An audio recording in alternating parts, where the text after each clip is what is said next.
Hey folks, how's it all going? Yep, the Slow and Sear Kettle Grill, folks. Questions asked, questions answered. Ask yours, and that's what we're going to do today. We got a lot of questions coming up. You're probably maybe wondering why all the Weber kettles are out there with it, because the majority of questions that I get on this grill, even though it's not a Weber, is comparison to a Weber. And how does this fit? And how does this work? And how is this like? And how is this not?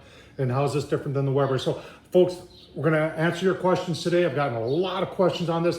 A lot of them are the same, and that's why I decided to do this video. And you know what? If you have a question in the comment section down below, don't forget to leave it. And while you're at it, folks, Tom Horseman at YouTube, don't forget to subscribe. And let's get going. All right, so one of the biggest questions that I get is, hey man, they sent you the grill for free. No, they didn't send it. Folks, I modify almost everything I get. So manufacturers like that are gonna give me stuff for free because they don't like that I take their kettle or their grill, you know, the Masterbuilt, the Weber. I'm sure they don't like that. Blackstone done it to theirs too. So, you know, people don't give me things for free. You know, very, very seldom does that happen. So, you know, and, you know, while we're on it, where's it made? Let's get it right out right now. I'm not gonna dance around the truth. It's made in China. A lot of the things we have are made in China. This is one of them. All right, the next question is, does a Weber lid fit on this grill? And it does not. It's not even close. And you can see that's the difference right there. So no. And if, you know, if you're wondering if your rotisserie ring will fit on here, if the lid don't fit, rotisserie ring's not going to fit either. So anything that's designed to sit on the inside of the grill is going to fit. Like I have this Art of Flame a griddle. This thing is really kind of cool. And that fits just perfect. They made the tabs long enough so that anything that fits on the inside is going to fit. And I tell you what, let's take a look and see if a Weber grill grate fits on there. All right, so there's your standard 22-inch from the Weber, and that fits on there. A little loose on the sides, but it doesn't come off any tabs. So if we wanted to use, I don't know why you want to use anything other than the grate that comes with, but it does work. All right, the charcoal grate on the S&S is porcelain coated, whereas the Weber is, and I don't think it's that big of a deal, but there's a difference right there. And will the Weber fit on the S&S? Let's find out.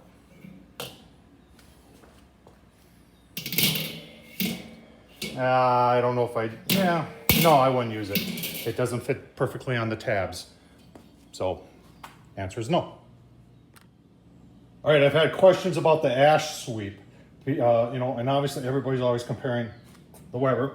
And there's people, and you know, someone commented, well, the ash sweep is longer on the Weber, and I wasn't even aware of that, but yeah, it is. That's 8 inches from the center to the tip. That's 6 inches from the center to the tip. I don't know if that makes that big of a deal. I guess it would. I mean, this is reaching 2 inches further up the kettle to get more ash. As far as the holes are concerned, you can see 3 versus 5. Now, the width looks to be bigger. It is bigger on the Weber as opposed to that. I don't know if you were to look at the actual volume on the bottom there. What S&S is saying, that when you open this up, it's going to get your charcoals hotter because you've got more air coming up as opposed to Weber. And folks, I honestly don't know. All right, a lot of questions on that side shelf, how it's mounted. It's mounted on the inside with 4 bolts.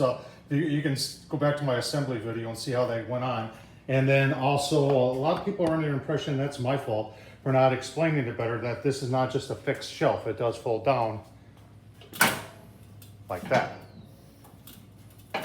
Locks into place. Capacity per the manual is 20 pounds. All right, the legs. Boy, did I stir up a hornet's nest when I talked about it. I had no idea that was such a big deal.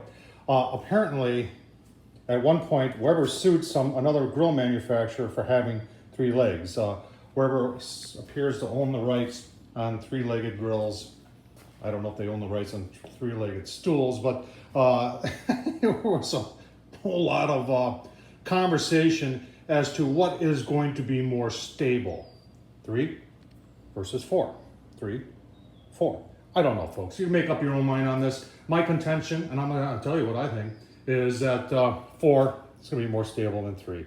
Especially with the shelf on there. I think, you know, we were looking at the Weber shelf on there. They don't make these shelves anymore that fit on like that. I don't know why. Maybe it had something to do with stability, but I'm not going to get into that because I'll get a bunch of ugly emails on it, and I got a lot on this one.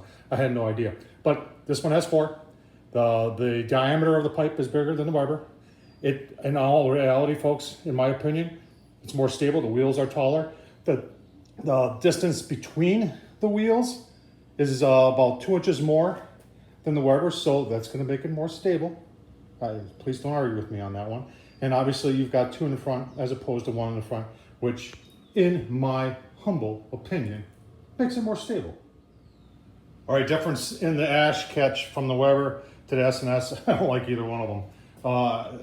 Yeah, this one's a little bit easier. You don't have to squeeze in the thing, but that's what bothers me is when it goes to take and put these back on. Getting them off is easy, but you can never see around both sides to get them on. And on the Weber, they have the 3 little pins, whereas there's a hook. You can see it there on this side. It's just as hard on the S&S as it is on the Weber. I wish somebody would come up with a better design. All right, next question that came up is lid height. How tall is the dome on the lid? And sure, you know, I'm looking at it here too, and I agree with you. Sure, it looks like the Weber is the taller from the lip to the center is bigger than the S&S. But you know, the real way to measure this is from the grill itself. So let me see if I can't get technical and figure out a way to measure that. All right, so I'm using a tape measure that I just activated the lock a little bit so it still slides. Put it on top of the grill grate, put the lid on, and there we have it. So on the Weber, it's 5 inches, and then we have 3 inches for the case. So we have 8 inches from the grill grate to the top of the lid. So let's do it on the S&S. All right, left it at 5 inches, and let's very carefully, oh, it's hitting already. Do that, and we're down. So that's, yeah, it's a little over 4, about 4 and a quarter plus 3. So that's 7 and a quarter, doing math. So is there more lid room on the Weber versus the S&S? Yeah, the Weber's got about 3/4 inch more. All right, questions galore on the gasket material. It does not come installed. They give you 2 rolls, which gives you the option to use it or not use it. And a lot of people are saying, well, why can't you do that with the Weber? And the answer is you can. In fact, did it on that one, and it works just fine. So yes, you too can go online, Amazon, buy yourself some 1/2 inch high heat self-stick adhesive. Clean off the lip, unless you have a new grill, then it'll stick right on, and put it on, and it'll really seal up your lid nicely. All right, somebody posted a picture about the high heat for your daisy wheel here, and stating that you're supposed to remove it because otherwise it'll melt. And I wasn't aware of that, and it does come off. But I've cooked on it only once, actually twice, and I haven't had an issue with it. If you leave it like that, the heat's going to go up. So you should always, you know, leave it in a lower position. But if it does melt, that would be definitely a drawback. All right, so there's the temp gate on the side of the vent. That's where you want your temp gate, and Weber always puts it on the other side. When you're doing low and slow, indirect, you want it on the same size as your daisy wheel. As you can see in some of my mods, I've put one, like on the Green Goddess, you can see I've installed one. And a lot of people don't like to do that. They say, well, you know, I'm going through, I'm voiding the warranty. Well, you know, get a grill like this and you're not voiding the warranty. And that does go up to, I believe, 700 degrees. And that's, you know, that's relatively accurate. All right, the lid bale for storing the lid on the S&S looks a heck of a lot like that on the Weber. And some people said, you know, they stole it strictly. Yeah, and I agree. It looks almost like a little bit different, but it looks a lot like it.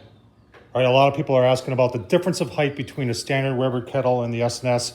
Standard Weber kettle, as you can see, is right around that 29 mark, and then the S&S is right around the 32-inch mark. All right, one of the nice things I like about the S&S is it's got that pro port right there.